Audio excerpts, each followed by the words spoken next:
Who doesn't love a little Holy Week comedy? Probably not how Jesus saw it. Right, I better get on with things. Mark tells me I've got a tight slot. Bit personal. I'll take a compliment from anywhere these days. So, let me introduce myself. I'm Sam Fraser, and sometimes I present the weather for regional TV here in the south. Pronouns, because we're doing that these days. Obvious from my pay packet and lack of career progression.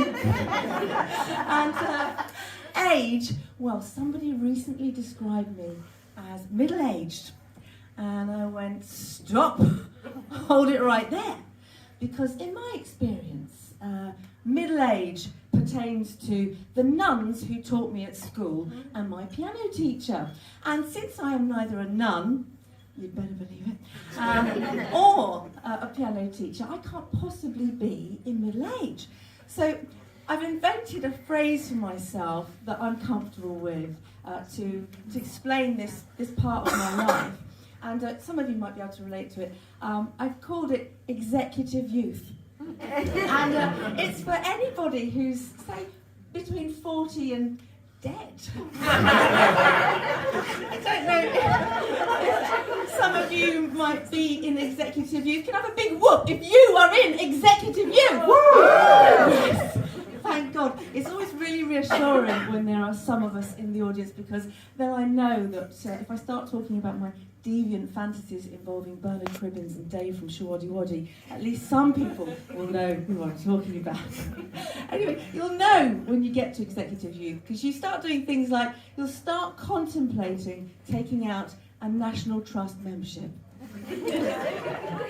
They're really, honestly, great for parking, even if it's just for the parking. I knew that I was in executive youth when I started developing a problem with my big toe joint. Okay, it got really painful. It seized up, wouldn't bend. Made putting on high heels really quite tricky.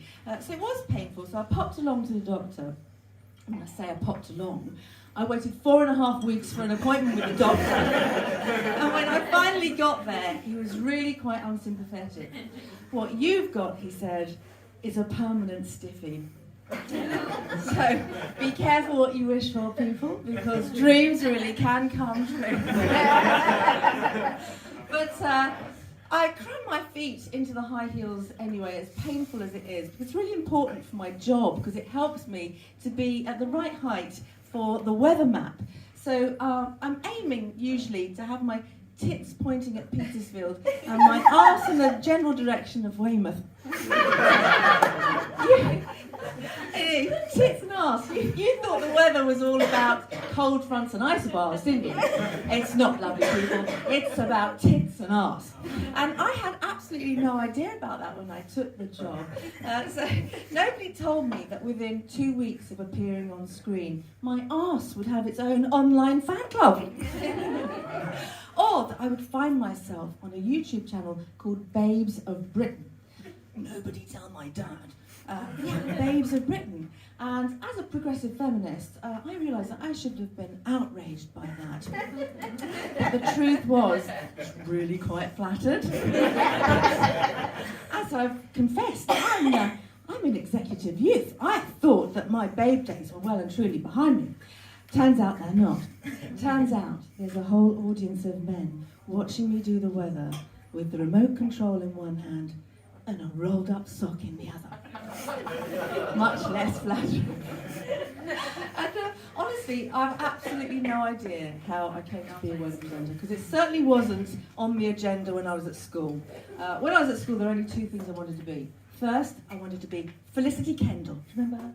UK sitcom heroine of The Good Life. And the other thing I wanted to be was Debbie Harry, sexy lead singer of New York soft punk band Blondie. Remember them? Yeah. Trouble was, when I put on the dungarees to look like Felicity Kendall, I just looked like a quick fit mechanic. Oh, yeah. And when I put on the black leather skirt like Debbie Harry, I looked like I should go on special offer at DFS. Wipe clean. So, no, it wasn't on the cards at all. I can remember when I went to see the careers officer. Do you remember the careers officer? The helpful little test that you had to do in the chat. And at the end of that, he said to me that I should be a carpet fitter. He'd heard I was good on my knees. But the truth is that when I left university, I didn't pursue a career as a carpet fitter. What I went into was I went into teaching. I became an English teacher. So I was really interested to hear Abby chatting about her experiences. Are there any teachers in the audience? No, not a one. Do you know why? Because they're all at home marking. Because basically, when you're a teacher, that's all you do, marking. You set work, you mark work, return work, repeat. Set work, mark work, return work, repeat. It's this hideous hamster wheel of horror, and I couldn't get off it. I couldn't stand it. I spent most of my time as a teacher trying to work out ways of lightening my workload. And I came up with a brilliant wheeze. I offered to take all of the bottom sets, you know, all of the really thick kids, because I discovered that if you set them a timed essay, generally speaking, they'll just draw a picture of their trainers, and you can mark a whole set of those without even taking your eyes off Holby City. Winning. And don't you worry about the thick kids, although some people get a bit offended when I use that term, because the thick kids are taking over the world. Just look at the front bench. Lord Gavin Williamson. The thick kids are doing just fine. So what you didn't want as a teacher was the earnest, people-pleasing dyslexic, because their essays take fucking forever to write. I can remember this one kid was writing an essay about the novel of Mice and Men. I don't know if any of you might remember that from GCSE. A lovely story of friendship between George and Lenny. And what this kid wrote was, Lenny used to lick rabbis. What the fuck was that all about? So I sat there puzzling over that for hours. Lenny used to lick rabbis. Had he, I wondered, stumbled upon some Judeo-erotic theme in the novel that I'd overlooked? Of course he hadn't. What he wanted to say was Lenny used to like rabbits. But I gave him a gold star anyway, because I spent a very pleasurable afternoon wondering if I too might like to lick rabbis. And whether those rabbis might want to lick me right back. I already knew I liked rabbits. And the other thing that I couldn't stand about being a teacher was the lack of anonymity. Because when you're a teacher, you come into contact with hundreds of children and their families. You can never get away from them. So you'd be shopping in Asda and some bloke would leap out from the frozen aisle waving his cheap sausage at you. I didn't mean to look at you when I said cheap sausage, Ollie. I'm sure there's nothing cheap about your sausage. On the second thought, no. And they want to engage in conversation about you, about their kids with you, and it's really tiresome. It was like being a low-rent celebrity, someone like Kerry Katona, but without all the free shit from Iceland. So I had to start devising strategies to ensure it didn't happen. And what I did was I started shopping in towns as far away from the school as I could get. So one time I was shopping in a town about 20 miles away, thought I was perfectly safe. And I was shopping for my friend Ed's birthday. Now, Ed had recently revealed to me, and I probably shouldn't reveal it to you as well, but hell, don't be my friend.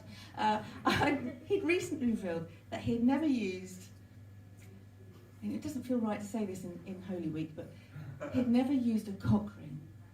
And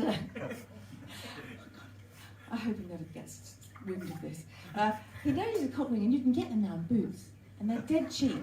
Like a novelty. I was thinking, what a great present that would be. You know, who doesn't want a cock ring for his birthday, right? I mean, for those difficult people to buy for, this is your takeaway for tonight. So I popped into Boots and I picked up a cock ring for Ed. And because it was my husband's birthday later that same week, I picked up one for him too. And I started to make my way to the checkout. Now at this point, I should explain that I was brought up in Catholicism. And any Catholics in? Yeah. It's fucking awful, isn't it? Because it's nothing but shame. If you're a woman, there's no upsides. So, as I'm striding purposefully towards the counter, I'm saying to myself, Sam, you're a strong, sexually autonomous, independent, 21st century woman, and you can do this without embarrassment. Which was not the message I was getting from my cleavage, which had broken out in heavy perspiration. Now, I don't know if there are any other women for whom this happens in the audience. Like when you're a bit nervous, you get a sweaty cleavage. It is just me. So, well, me and my sweaty cleavage, we made it to the front of the queue, and I put the 2 cock rings down on the counter, and I looked at the woman behind the till and I smiled at her, and she looked at me and she smiled right back, and I was thinking, this is going well, this is going so well. And then in a massive voice, so that the whole of the rest of the queue could hear, she went, "Oh my God, it's Sam Fraser, isn't it?" Well, I was mortified, and I looked at her and I said, "Oh, I'm really sorry, I don't recognise you, how do we know one another?" And she went, "Oh, I'm Evie's grandma. Remember, she was Mary in your alternative nativity one year." Well, you could poach an egg between my tits. There was so much hot sweat going on. But I give her a due. She looked at me and she said, "Sam, these are on special offer, 3 for 2. Get yourself another one." So, my husband had a doubly happy birthday, and I had to leave teaching for good. And ladies and gentlemen, that's where I have to leave you too. Thank you so much. You've been so lovely.